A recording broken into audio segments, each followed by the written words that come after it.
अस्सलाम वालेकुम दोस्तों, कैसे हैं आप। उम्मीद करता हूँ आप सब ठीक होंगे। आप देख रहे हैं वेल प्लांटेड और मैं हूँ उमैर सुल्तान। तो आज मैं आपको लेके आया हूँ जी करेले के खेत में। तो इधर मैं आपको दिखाऊंगा जी जो करेले लगे हुए हैं वो करेले की टनल्स बनी हुई हैं। ये तरीका अब काफ़ी आम हो रहा है टनल्स में करेला लगाने का। वैसे तो हम जो आम तौर पर देखते हैं जो घरों में भी लगाते हैं करेला, हम ज़मीन पर लगाते हैं या किसी ग्रो बैग में, तो उसकी बेल जो होती है वो आमतौर पर नीचे ज़मीन में फैलती है, या फिर हम थोड़ा सा उसके ऊपर चढ़ा देते हैं, किसी धागे पे किसी डोरी से ऊपर चढ़ा देते हैं। तो ये जो तरीका है जो बड़े बड़े पैमाने पर जो बाहर खेत में जो करेला लगाया जाता है, जो ज़री फार्म में लगाया जाता है, तो उसमें ये तरीका इस्तेमाल किया जाता है टनल का तरीका। ये देखिए इसमें टनल बनाई जाती हैं, और टनल बनाने का तरीका ये होता है कि इसमें हम लकड़ी के जो बांस होते हैं वो काफ़ी थोड़े थोड़े वक्फे से हम वो बांस पे लगा के उसके ऊपर हम जो नेट होता है, जो जाल बनता है हमें मिलता है, वो जाल लगा देते हैं। और फिर उसके साथ साथ किनारों पे जो बेलें होती हैं वो लगा दी जाती हैं। तो उन बेलों फिर उसके ऊपर हम जो जो करेले की बेलें जब बढ़ती हैं तो फिर उनको जाल के ऊपर से चढ़ाते हैं, तो ये टनल सी बन जाती है।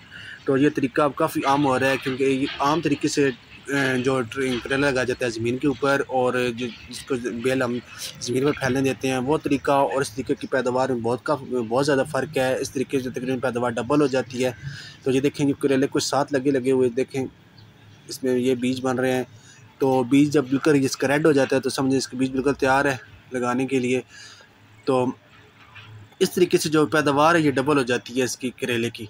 तो कुछ लोग कहते हैं कि जी इस तरह जो इस पे जो इंसेक्ट्स का अटैक है वो ज़्यादा होता है कीड़ों का। हालांकि ऐसे कुछ नहीं है, क्योंकि इस तरीके से हमें सारे करेले सामने नज़र आ रहे होते हैं, तो हमें ये सब इस तरह फील होता है कि अटैक ज़्यादा है कीड़ों का, जबकि इस तरह का इससे कोई चक्कर नहीं होता। क्योंकि जब बेल जो है वो ज़मीन पे लगी होती है तो उस वक्त भी अटैक उस वक्त भी होता है, लेकिन जो कि करेले के ऊपर पत्ते आए होते हैं वो ज़मीन के ऊपर होता है करेला, तो हमें वो नज़र नहीं आ रहा होता। तो इस तरीके से हम सारा ये देखें फ्रूट इस तरह नज़र आ रहा होता है, तो हमें इस तरह फील होता है कि अटैक ज़्यादा है।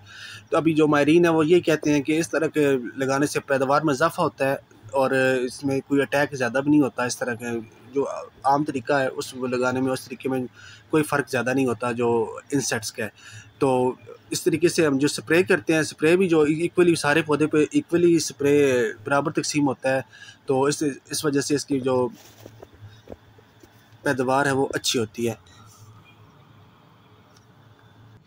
तो जहाँ तक इसके लगाने के टाइम की बात है, तो हम साल में एक तो इसमें दिसंबर में लगता है, ये उस दिसंबर में पनीरी तैयार करके इस पौधे लगते हैं। उसके बाद फरवरी में एक लगता है, और उसके बाद जो एंड में जो जुलाई में इसके पौधे लग सकते हैं। ये 3 दफ़ा हम लगा सकते हैं साल में इसकी फसल को। तो ये देखिए तैयार बीज, ये रेड कलर का।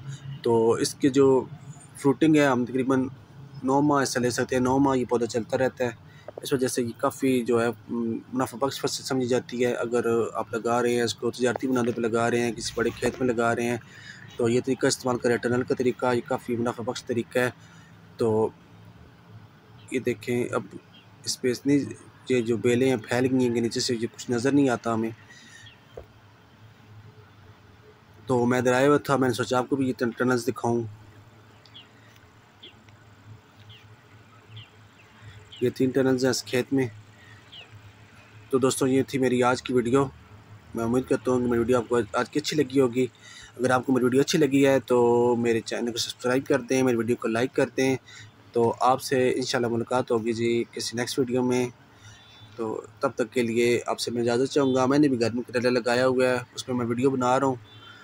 तो वो बीज से लेकर आगे पूरी वीडियो है फ्रूटिंग तक, इंशाल्लाह वो मैं वीडियो जल्द अपलोड करूँगा जब उसमें फ्रूटिंग स्टार्ट होगी। तो तब तक के लिए मैं आपसे चाहता हूँ इजाज़त। ख्याल रखें। अल्लाह हाफ़िज़।